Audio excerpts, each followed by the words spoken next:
Hi there everybody, welcome to another video. On today's video I have this Vauxhall Zafira C. This is a 2016 model, and on today's video I'm going to tackle the rear brake pads. So they are wearing thin and I'm gonna be changing those. So I'm gonna have a look at doing that. So before we start the job of the changing the rear brake pads, you are going to need software to release the electric brakes, because we need to wind the little the electric motor, we need to wind it back in order to be able to push the pistons back, and you're gonna have to do it with software. Now I have this machine here. It's a launch, but it does a lot of things. Obviously it's for everything and every car. So if you're working just on your own car, then you wanna I'm sure you can find on Google some sort of device that will release the rear pads without having to buy a complete machine like this.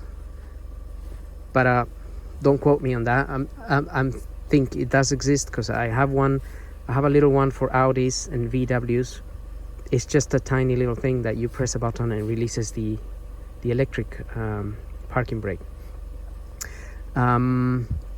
So there could be something similar for Vauxhalls, where you don't have to have a complete computer like that.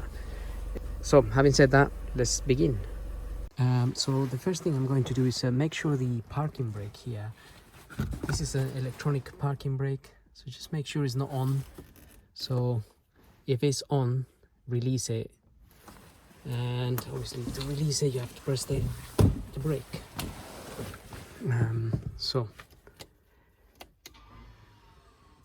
at the moment it's on, you can see that there, and I'm going to release it,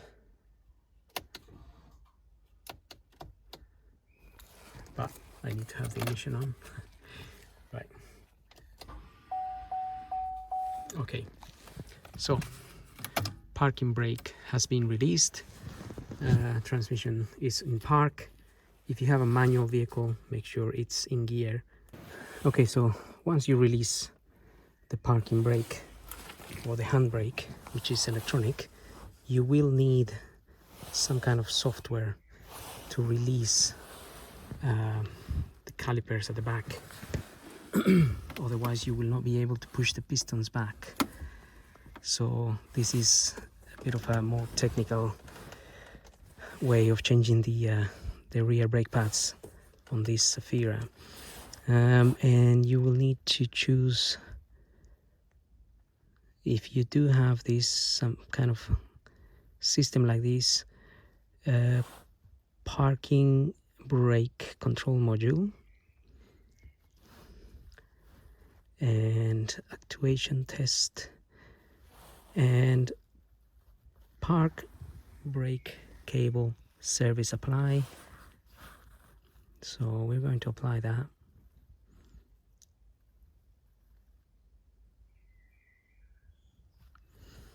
So apply, and then, so I don't know if you heard, and also, I mean, I'm gonna be doing this on a ramp, so the car is not going to be rolling anywhere.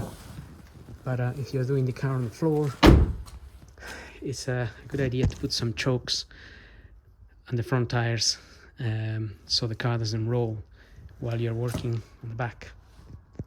Like I said, in my case, the car is gonna go up and it's not gonna move anywhere, so you're also gonna have to jack it up, put axle stands and whatnot. So check out some videos out there for doing that kind of thing. Everything to keep safe anyway. So the other thing is to open the brake fluid reservoir. So in this car it's just sitting here, so I'm just going to open that little cover there, and I'm gonna leave it sitting there. And this is just because we're gonna push the piston back, and the piston is going to push pressure back into this tank, and if this is not open, then you'll find it hard to push the piston back, but also you can actually damage seals and whatnot that are around the reservoir. And another thing is a good idea to check how much fluid you have. So you have the max, little arrow there for a max and a little arrow there for a minimum. So you can check how much fluid you have. Perhaps if you shine a light to this, you can just about see more or less where this fluid is at, even though it's a little bit awkward to be honest, but I think this one, it's sitting in here, in between the min down here and the max. I can physically see it as well in there.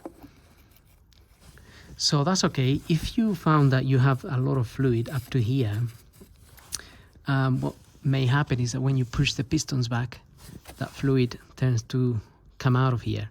So either you want to take some out, and also maybe put some paper and rags underneath here, so if some drips, it drips onto your rags and not onto all the metal work or whatever is around chassis and whatnot, because that fluid's a little bit corrosive. So anyway, I'm happy with my level there. I can see it's quite low, so I can push those pistons back. And now I'm gonna get the car up and remove the wheels. Okay, so once we wind the electric brake,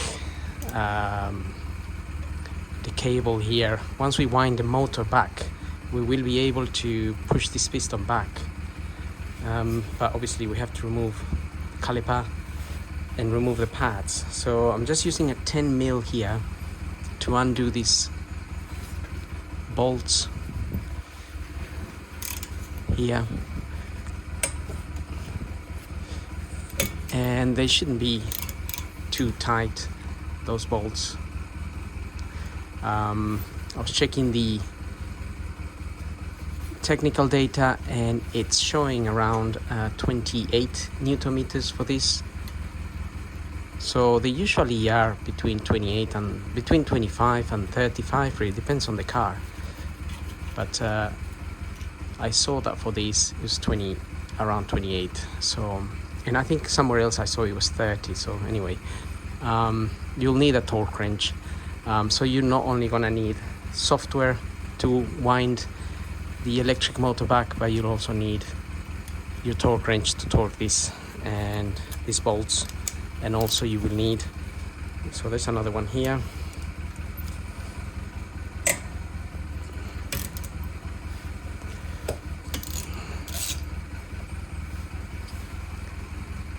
You will also need a tool for pushing this piston back, because you can't just push it back with a screwdriver. It's a little bit harder than that. Right.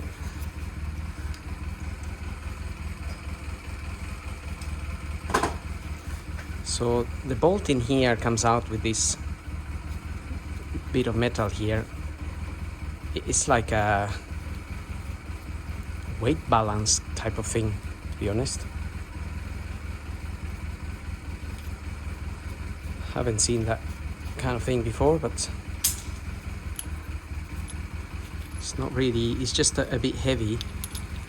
So it seems like it's a balancer or some sort of balancing weight here somehow.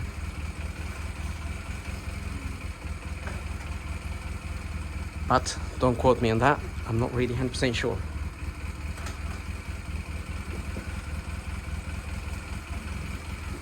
Right, so now we want to take caliper out and take a note of this cutout here in the piston. This little cutout has to be in that position, like so, not this way round, because your So I'm just gonna put that on the side. Your pad has these pins on there. So let me try and get these pads out of here.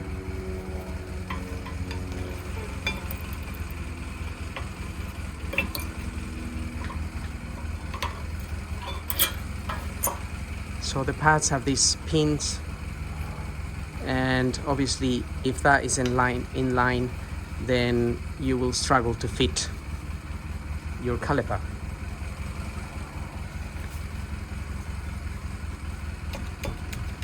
So nothing that is a big deal really. It's just something to note. If somehow you find you can't put your caliper, it's because it needs to fit into that pin. So you'll notice on one of the pads has 2 pins, the other pad only 1 pin. So the one with 1 pin is the one that I'm removing from this end here. And they also have this little metal piece here. And that metal piece really is, once the pad reaches a certain point of wear, this starts touching the disc and making that annoying sound.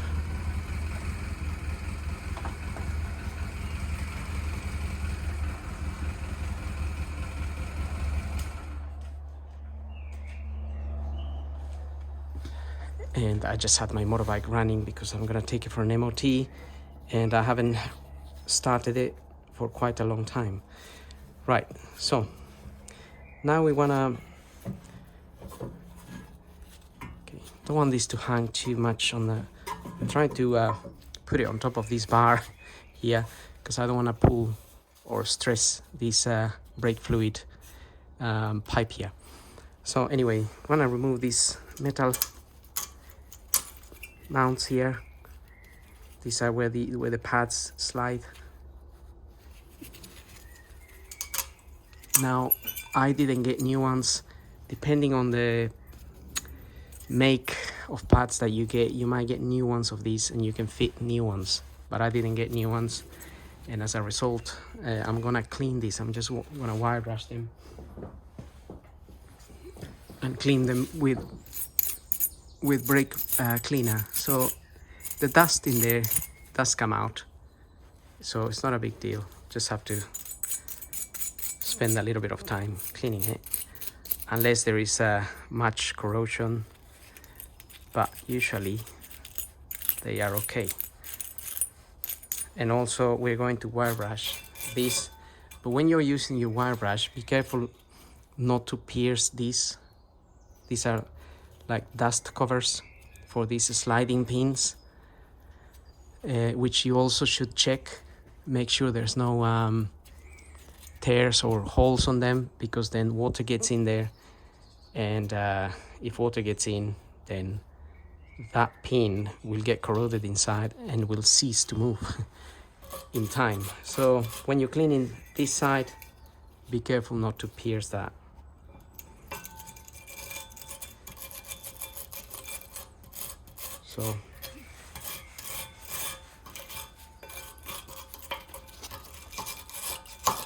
So to be honest, that's what I'm going to do. I'm going to spend a little bit of time just wiring this, wire brushing this, just take my time, and then we'll come back to it. I'll also wire brush this, and possibly a little bit, not so much the piston here, it's quite clean, but just the sides. But also you don't want to damage this rubber bit here. Another dust cover covers the piston there, and then I'll come back to it and we can wind that piston back. Okay, I finished wire brushing. So this car is only done around 33,000 miles. So these pins are likely to be in good condition. You can pull this out if need be, if you had to replace them or something. But also if you did a lot more miles, you may want to remove these, clean them, and apply some grease. So the kind of grease normally applied here is called the moly grease for these pins. So I won't be servicing these today, because these are, I mean, like I said, car's not done many miles. If it had done 70,000 miles or so, then I would just take them out, clean them, and put some moly grease. But I won't be doing that today. Plus they are, you can see they are in good condition, just as I removed them there. And now we want to set this here. So this is the tool for winding this piston back, and I may actually put it up here. So see if I can actually film. This is a little bit of a pain in the neck sometimes to do this, to be honest. So I have to wind this in a little bit where I can put this pad looking thing in there. Right, once I got that in there, I can wind this back, making sure the two pins on the tool are sitting on the two holes on that piston. And then I will need a 24mm for this and a 19mm for the other end.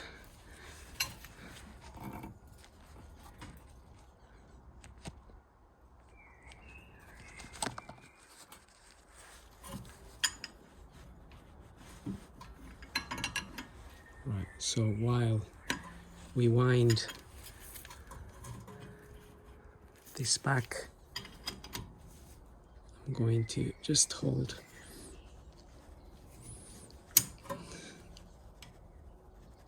so the piston, the little piston may actually start turning as I do this, but that's okay, we can just line it up at the end.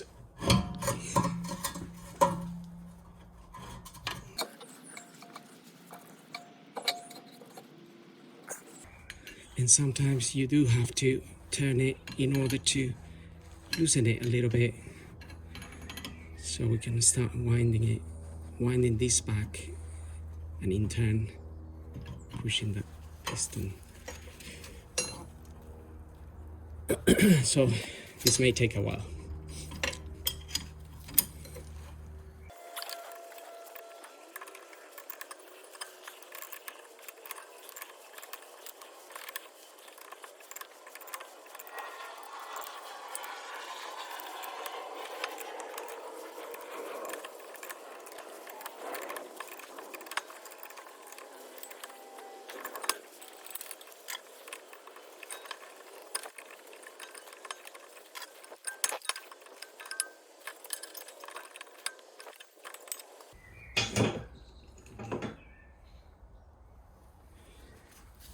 Okay, we've wind that back, so that took a little bit of time and effort, but it's back in, and now we can proceed to fitting our pads in there.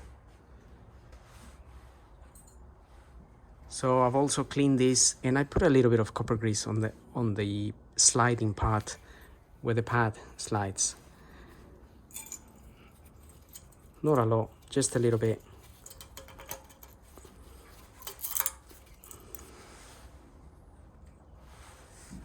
Push that back in, same with this one. I should just go in there.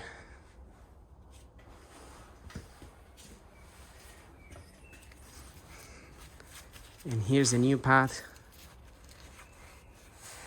It's got the one pin, so that one will go on this side.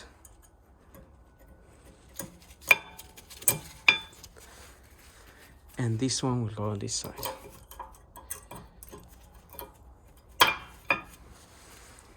Shouldn't be difficult to put that in. And next, I mean, sometimes I put a little bit of copper grease on the sides where the caliper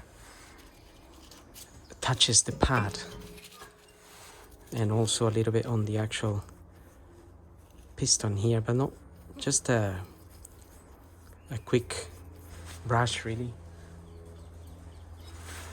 very tiny amounts, because these pads, these new pads these days, they already have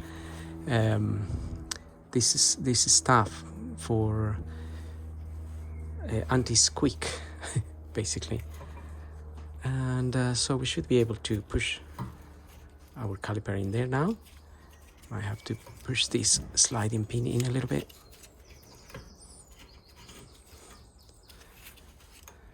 And that is nicely sitting in there. So if this bit here was in the wrong position, you could struggle to fit this back in, because it will be touching the pin. So just make sure it's in the correct position, and you shall have no issues with that.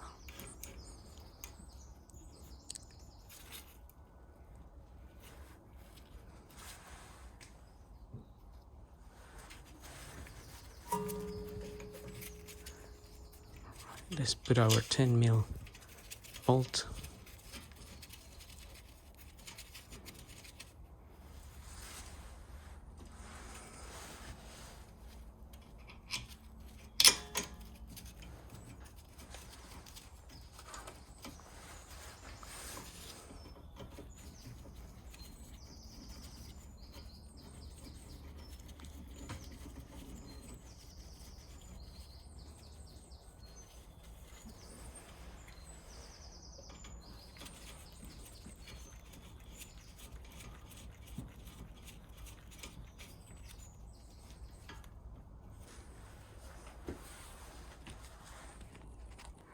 Right, so I set my torque wrench to 29.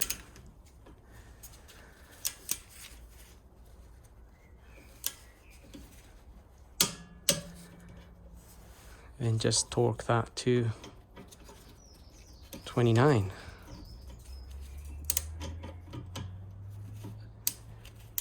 I mean, actually 28.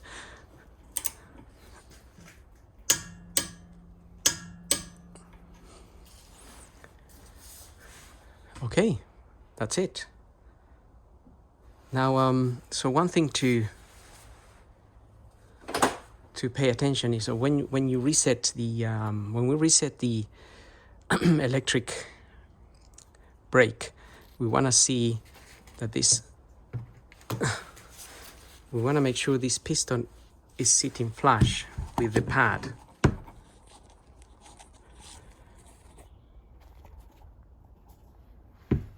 Right there. So at the moment there's a little gap in there.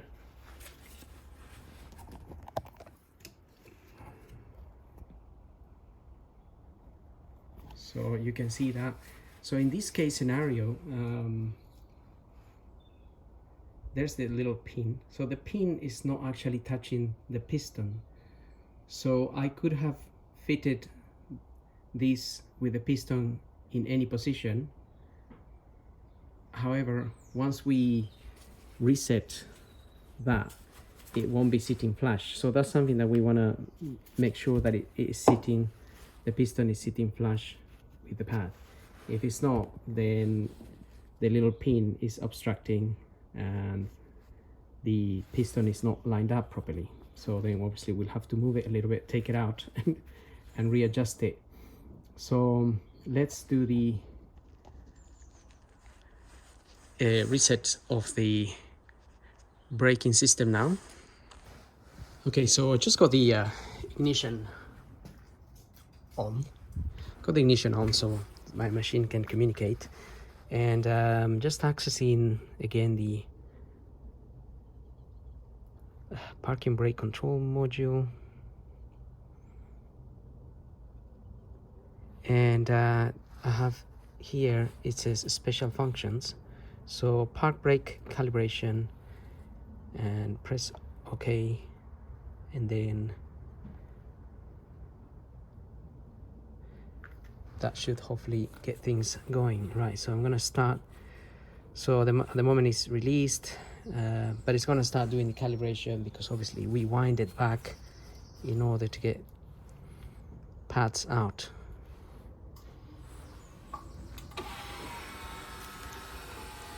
So you kind of can see it working there.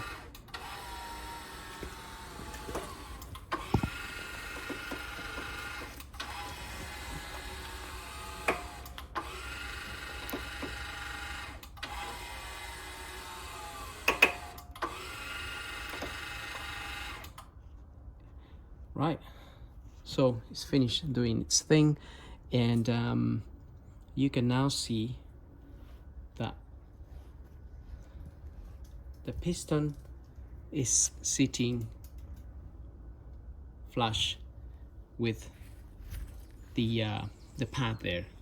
So I'm happy with that, and I need to check the other side because, to be fair, I put the wheel back on,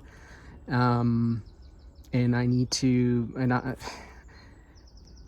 not gonna just, obviously I did line it up and whatnot, but I'm not gonna just trust that it's all gone well. So I'm going to remove the wheel and make sure that it's sitting flush, because I don't want any further any issues in the future.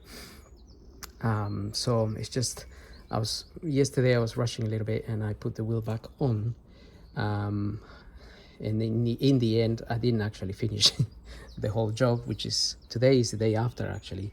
So anyway, you could see that working. That was done, and now I can just come out of this system that has been calibrated, which is what we wanted to do. So I'm gonna get the ignition off, and gonna check the other side, put the wheels back on, and then I'll come back to it. We're just gonna check the brake fluid level, and also just make sure you pump or press the brake before we do anything else. Right, so I removed the other wheel in order to check that the piston was sitting flush with the pad, and I discover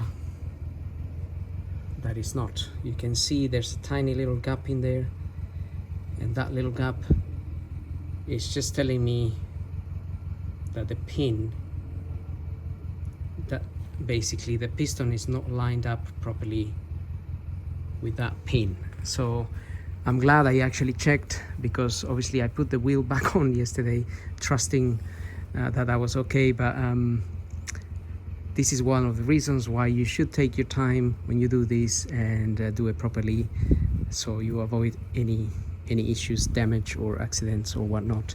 At the end of the day, if that is not sitting flush, basically that piston will start pushing, applying force on one side more than the other side, which means this pad is going to start wearing out the wrong way round, or the not the wrong way round, but it will start wearing out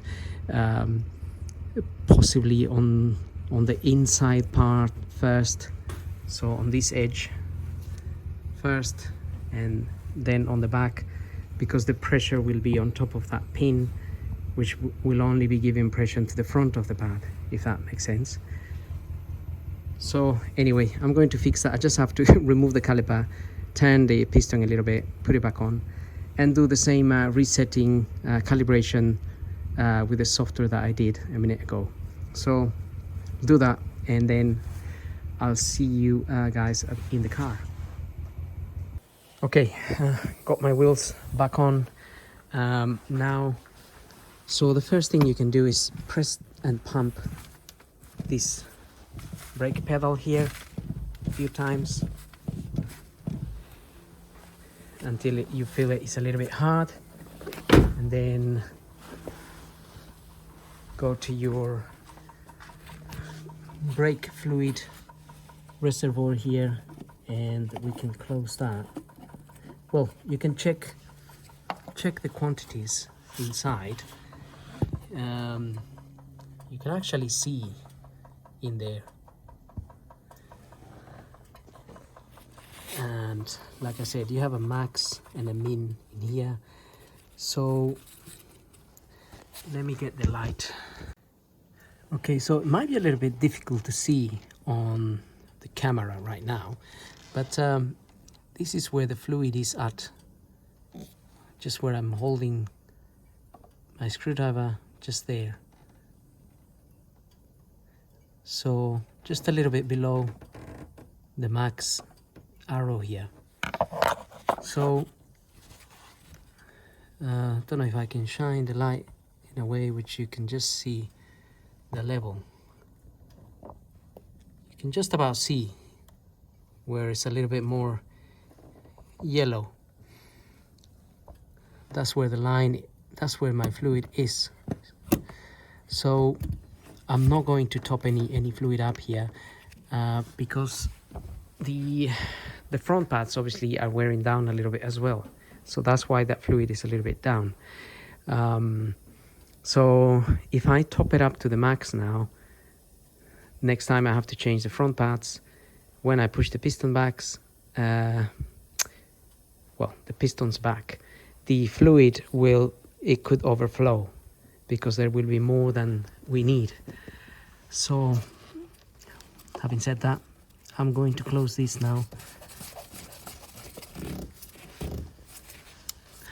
And that's pretty much it, really. So it should all be working okay now. We could just operate the handbrake to make sure everything is fine. So let me just get the car started. So handbrake, or in this case, what is it called? Finger brake. Right, so it's on. And just gonna engage reverse here, just release the brake slowly. Car's not moving, so you can see the brake is working. Again, if I release that now, if I release, car is moving. So that's pretty much it, really. It's all working well here. Again, release, no movement. So I'm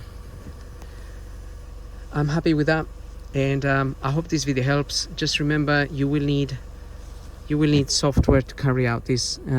You might not need a machine like that as such. I think there could be, if you search on Google, you might be able to find specific devices, a single device that can release the rear electric brakes, so you don't have to have a complete computer like that.